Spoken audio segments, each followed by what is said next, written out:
Lámpara es tu palabra, Señor, para mis pasos.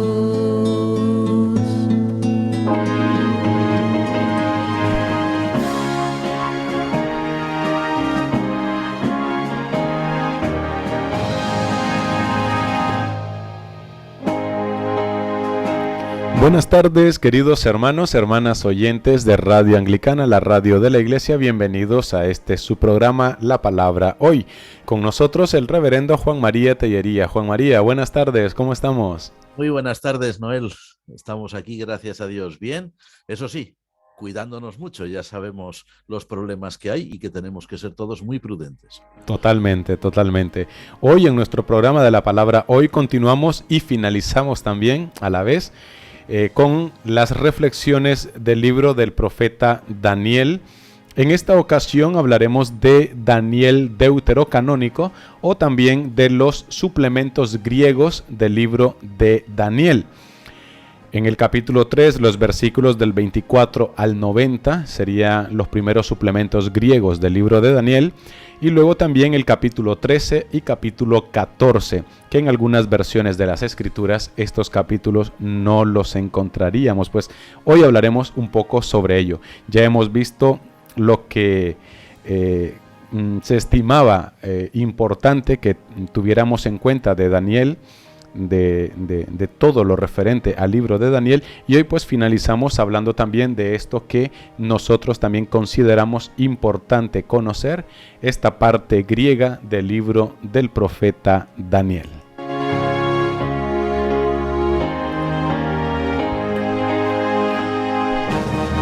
Como siempre, saludamos a los hermanos que nos escuchan a través de la transmisión de Radio Anglicana, también los hermanos que nos ven y nos escuchan a través de la página web y los que nos siguen también en nuestras redes sociales. Sean todos bienvenidos en el nombre del Señor. Antes de entrar de lleno en nuestro programa de hoy, pues como siempre, comenzamos con un breve momento de oración. Adelante, reverendo.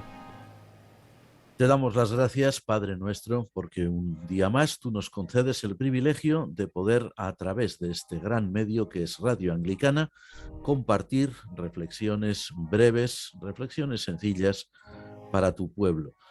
Y te agradecemos sobre todo, Señor, el privilegio que nos das de poder hacer que estas cosas contribuyan al conocimiento de tu santa palabra, al conocimiento del Evangelio y sobre todo, Señor, que infundan en todos los creyentes un amor, un cariño mayor por tu palabra escrita, por la Sagrada Escritura, que es la Biblia. Te pedimos también que en este momento, en este día, en esta tarde, Señor, tú bendigas a todos nuestros hermanos y amigos radioyentes, a todo el equipo de Radio Anglicana y también a nosotros en este momento, en el nombre del Padre, del Hijo y del Espíritu Santo. Amén. Amén. Amén.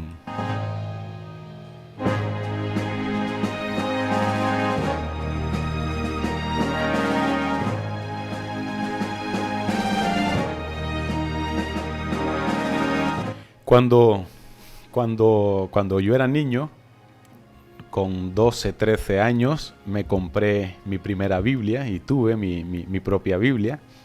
Tiene su historia, que ya en otro momento la compartiré, no ahora. Pero a mí me llamaba muchísimo la atención que en una parte del libro de Daniel había un paréntesis y decía suplementos griegos de Daniel, y luego también al final del libro me decía lo mismo. Yo en ese momento pues nunca lo comprendí ni nunca entendí por qué decía eso. Entonces hoy ya algunas dudas pues han quedado despejadas en el camino, pero a muchos de nuestros oyentes igual también se encuentran con una situación como esa que llama mucho la atención. Entonces te diría, ¿cuál sería el origen de estos suplementos griegos, de estos capítulos deuterocanónicos en el libro de Daniel? Sí, efectivamente, es una cuestión interesante, ¿verdad? Esa experiencia que has relatado tú, mira, yo no lo había dicho nunca, pero también fue la mía, ¿no?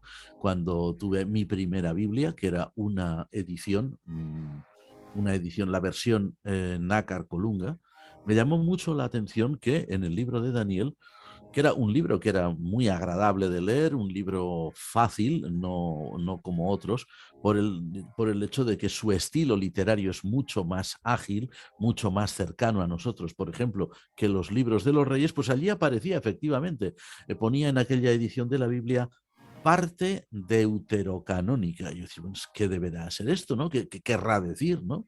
Parte deuterocanónica. Bueno, el libro de Daniel es un libro pues realmente extraordinario, como hemos estado viendo estos días, y es un libro que tiene una parte protocanónica que está escrita en dos lenguas, una parte en hebreo y otra parte en arameo, como habíamos dicho, pero luego aparecen estos capítulos que se editan en ciertas ediciones de la Biblia, pero no en otras, y que llamamos deuterocanónicos. Bueno, pues el origen de estos capítulos, puesto que se escriben o se redactan en griego y aparecen por primera vez en la versión griega del Antiguo Testamento, la versión de los 70 o la Septuaginta, se supone que su origen sería el de estas partes, aquellas comunidades judías que vivían en Egipto, concretamente en la ciudad de Alejandría, y que al traducir la Biblia del hebreo y del arameo al griego, el Antiguo Testamento, pues concretamente en el libro de Daniel añadieron estas partes. Estas partes tendrían, por lo tanto, su origen allí, salvo que, como también apuntan otros autores, estas partes ya se conocieran previamente en Palestina y por lo tanto los judíos de Alejandría simplemente las tradujeran juntamente con las otras. Lo que ocurre es que a nosotros nos han llegado exclusivamente a través de la Septuaginta griega. No conocemos ninguna versión, ninguna edición en hebreo o en arameo de estos capítulos. Por eso decimos que son de origen alejandrino.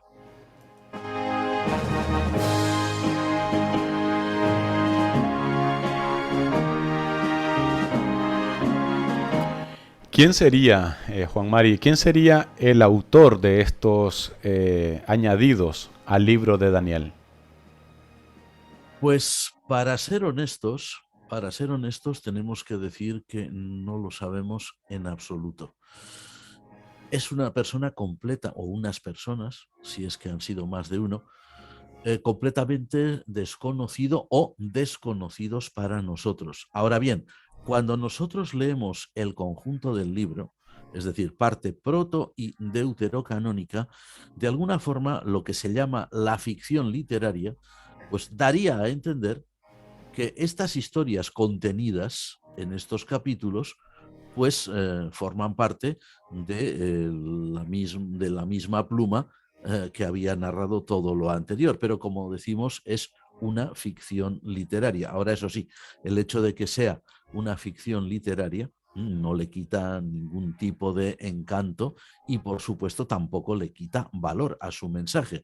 El hecho de que no sepamos a ciencia cierta o que a veces ignoremos por completo quiénes son los autores de los libros, de algunos libros de la Biblia o de algunas partes concretas de la Biblia, nunca merma el gran valor que tienen esos capítulos, esos versículos, esas partes concretas o esas secciones enteras que están ahí y que, desde luego, vehiculan ideas muy importantes.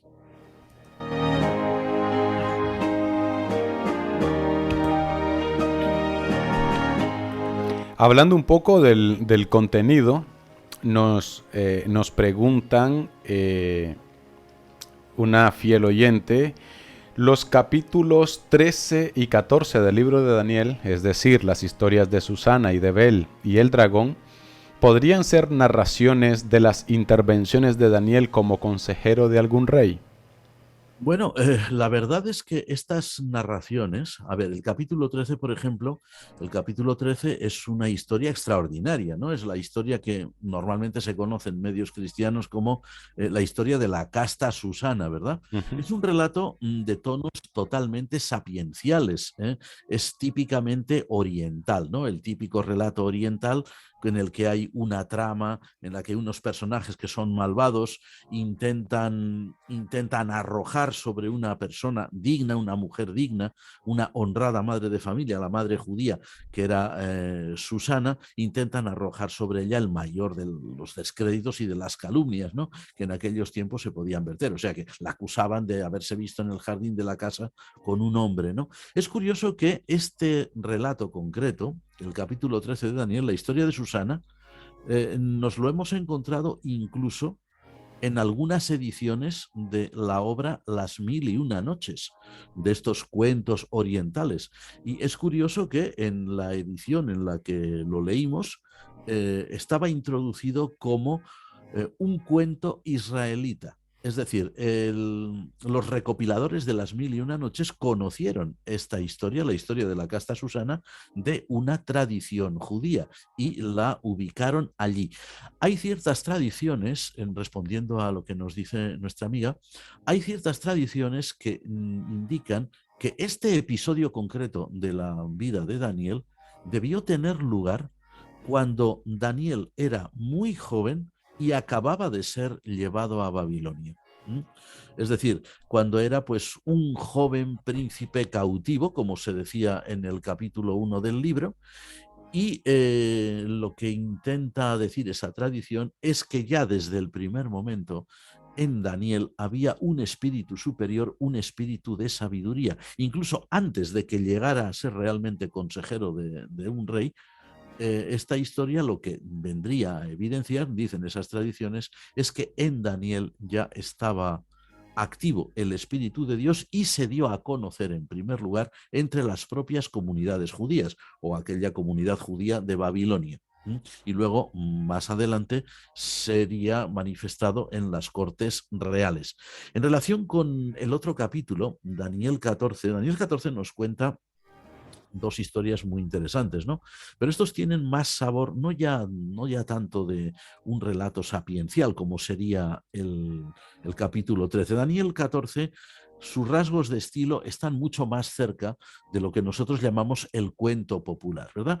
Y allí se cuenta en la primera historia cómo el profeta Daniel desenmascara a unos dioses falsos. O sea, la adoración que tenían los babilonios en relación con unos dioses falsos. Y es una historia pues muy entretenida, ¿verdad? Un dragón que al final muere, o unos ídolos, o un ídolo que en teoría pues era alimentado, ¿no? Y que se suponía que por la noche pues ingería todas las viandas, toda la comida que le ponían delante, pero Daniel descubre con una ñagaza pues muy propia del cuento popular, que eran los sacerdotes los que por la noche se introducían en el templo por un pasadizo secreto y se llevaban toda la comida. O sea que era todo un engaño desenmascarado. La segunda parte del capítulo contiene una versión sin duda muy folclórica, también de un rasgo de cuento popular, de la estancia del profeta Daniel en el foso de los leones. Es decir, es una segunda versión de lo que leemos en Daniel 6, pero con otros rasgos, como decimos, rasgos populares, rasgos folclóricos. Pero en cualquier caso, dan a entender el capítulo 13 de Daniel, que la figura de Daniel ya es importante entre los judíos, incluso cuando era un joven recién cautivado, como ellos, recién llevado cautivo. Y la segunda sí que habla ya más sobre todo de un Daniel que es consejero real, un Daniel que está cerca o al lado de figuras de gran importancia, figuras de poder, y que actúa como, no solamente ya como consejero, sino incluso como instructor. Daniel enseña al rey que todo aquello era falso, que aquellos ídolos eran falsos, y Daniel luego muestra, al ser arrojado en el foso de los leones, muestra que el poder del Dios de Israel, el Dios verdadero, es superior a cualquier otra divinidad. Efectivamente.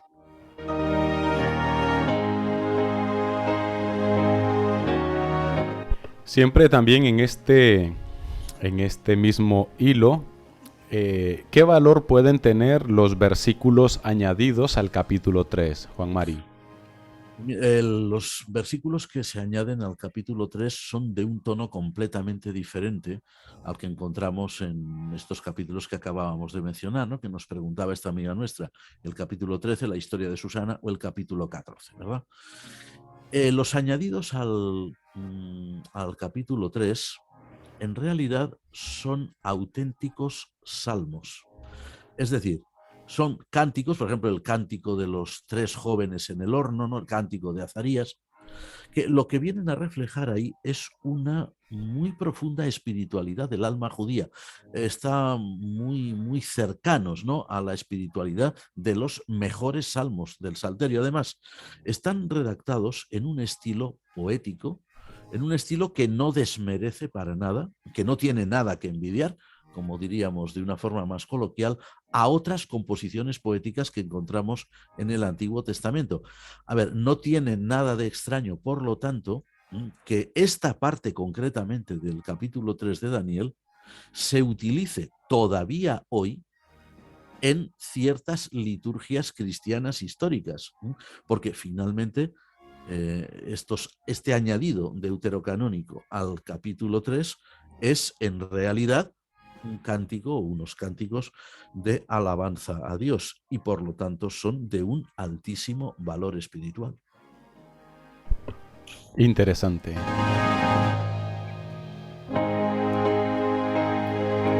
Tenemos también otra pregunta y ¿por qué las versiones, en algunas versiones de la Biblia no se incluyen estos últimos 2 capítulos y también los versículos del capítulo 3? Tiene que ver, te diría, con toda la explicación del libro deuterocanónico, ¿o hay algo más que eso?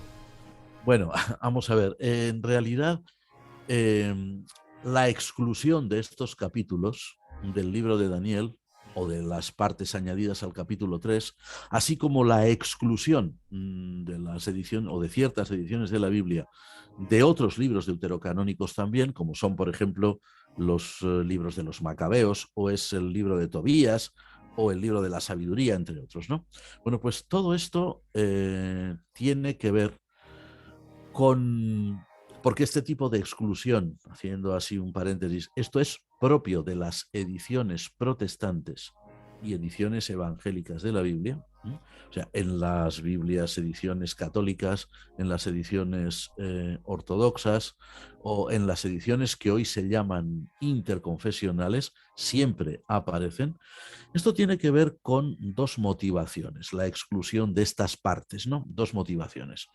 En primer lugar, que a partir del siglo XVII, no antes, a partir del siglo XVII, más o menos mediados del siglo XVII, se empezó a dar en ciertos sectores, no en todos, en ciertos sectores de la Reforma. La Reforma tiene lugar en el siglo XVI. La Reforma, una de las primeras cosas que hace, y sin duda una de las más importantes, es publicar, es distribuir ediciones de la Santa Biblia en lenguas vernáculas para que todo el mundo pueda conocer las Escrituras. Bueno, pues en esas ediciones de la Biblia, en esas primeras ediciones reformadas, o si queremos decir protestantes de la Biblia, aparecen estos capítulos y aparecen esos libros deuterocanónicos e incluso algún otro más que hoy no se encuentra normalmente en ninguna Biblia. El problema es que en el siglo XVII, en ciertos sectores, empieza a desarrollarse, empieza a crecer la idea de que este tipo de libros había que eliminarlos de la escritura. ¿Por qué? Decían, pues porque no se reconoce su inspiración, o mejor dicho, se pone en duda o se cuestiona su inspiración. Bien, esto es así que durante el siglo XVII se va desarrollando esa idea. Esa idea cristalizará sobre todo en el siglo XVIII y cuando ya a finales del XVIII, principios del XIX, se empiezan a publicar, o sea, las sociedades bíblicas empiezan a funcionar y empiezan a publicar Biblias propias, lo que hacen es eliminarlos. Pero atención, no todo el mundo protestante rechaza estos libros, no todo el mundo protestante los elimina. Las ediciones luteranas de la Biblia y las ediciones anglicanas los mantienen. Hay también una segunda razón que es, como no, económica. Hay ese dicho tan popular de maldito dinero. Bueno, pues sí, evidentemente también tuvo que ver.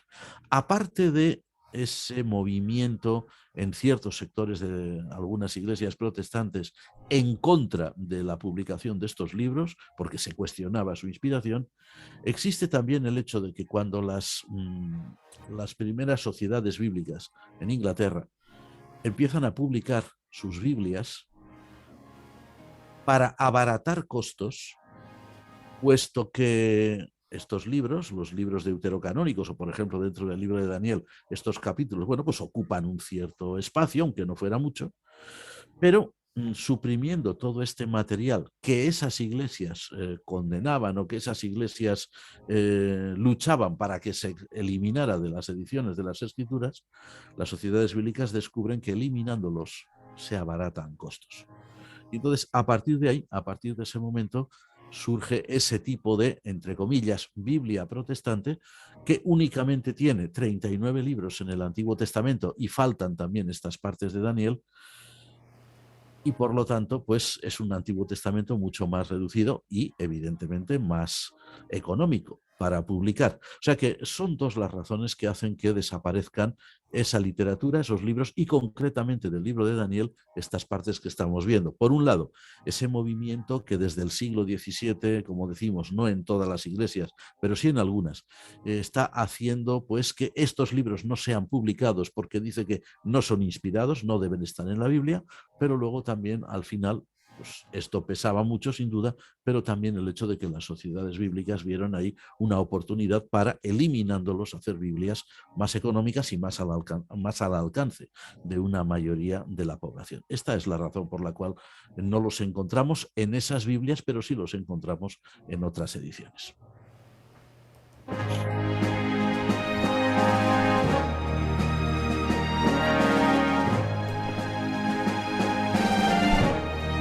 Tenemos también otra pregunta que nos hace nuestra oyente, nuestra radio escucha, y nos dice: ¿estos capítulos excluidos tienen como posible objeto el resaltar la castidad y la verdad en el caso de Susana, o el engaño de los falsos dioses en el caso de Bel? ¿Cuál entonces sería el objetivo de estos últimos dos capítulos, Tellería? ¿Estos Bueno, que nos exponen o hay alguno más? no, sin duda es esto. Vamos a ver, son capítulos, son capítulos los dos evidentemente catequéticos. Son capítulos que tienen como finalidad instruir al pueblo, concretamente al pueblo judío en aquel caso, instruir sobre una serie de virtudes. En el caso de claro, le llamamos normalmente la casta Susana. No es exactamente la castidad, tal como la entenderíamos en el mundo cristiano, lo que se intenta enseñar ahí, porque Susana es mujer casada, es madre de familia.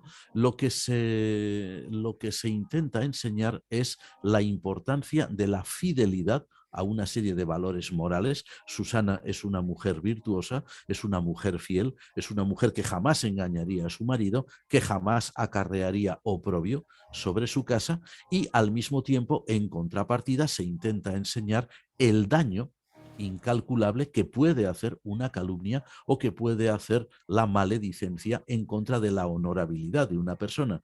Es un capítulo muy instructivo porque además es una historia entretenida, muy bien redactada, sobre la importancia de mantenerse siempre fiel a unos principios, en este caso Susana, fidelidad a su matrimonio, fidelidad a su esposo, fidelidad a sus hijos, a su familia, al concepto de familia como algo sagrado, pero también la otra parte, es decir, el peligro de caer en el error de como hemos dicho, la maledicencia, en el peligro de la calumnia. De hecho, en la historia está esos calumniadores que eran, según el relato, unas personas aparentemente muy honorables, al final morirán. Al final morirán porque la justicia cae sobre ellos, ¿no?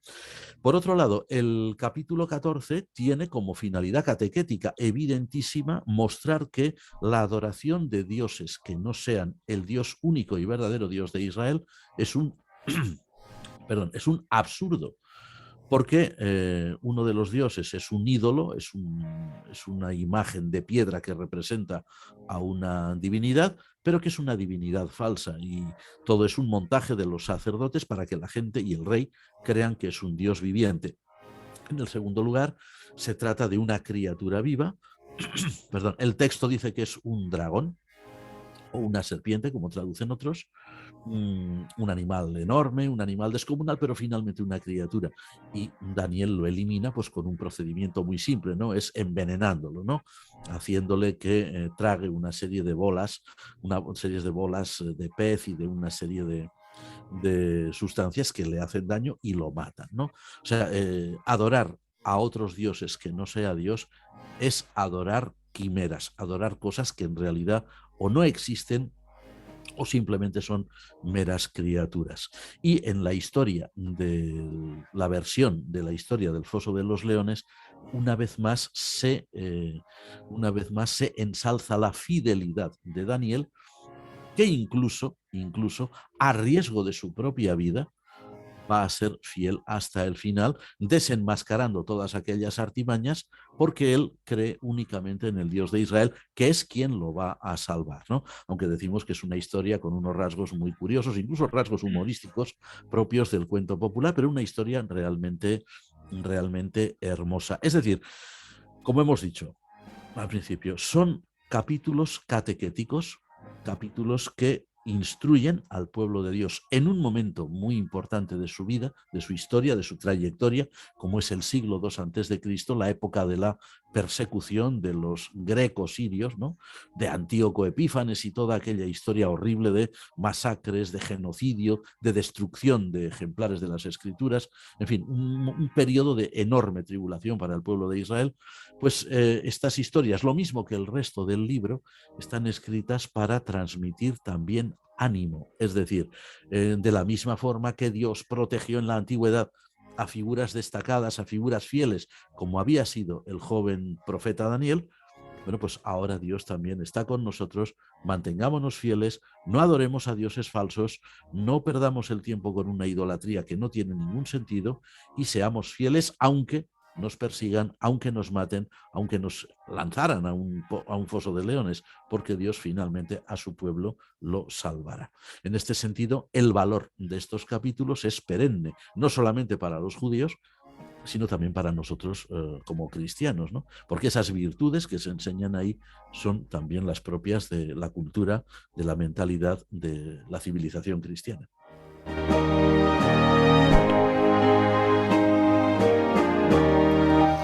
Por estas razones, Tellería, ¿crees tú que es conveniente que la Iglesia hoy, en el siglo XXI, tenga en cuenta y observe estos suplementos griegos de Daniel?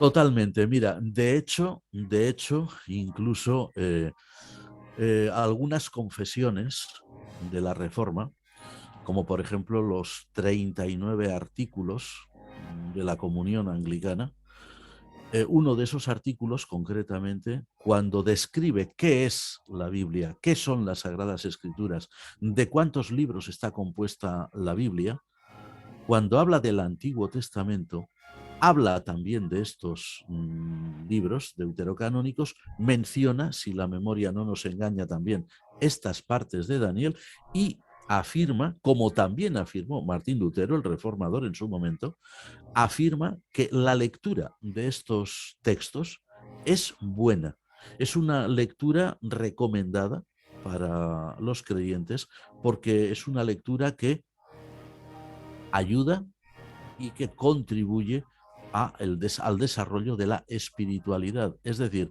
son escritos que, aunque se cuestione o en ciertos sectores de la Iglesia Universal, pues estén cuestionando su inspiración o cualquier cosa de estas, forman parte de la Biblia tal como la tenían los judíos en la época de Jesús, forma parte de la Biblia que todos los judíos de habla griega utilizaban y han estado siempre presentes en la historia de la Iglesia, en la historia del cristianismo, desde el primer momento hasta hoy.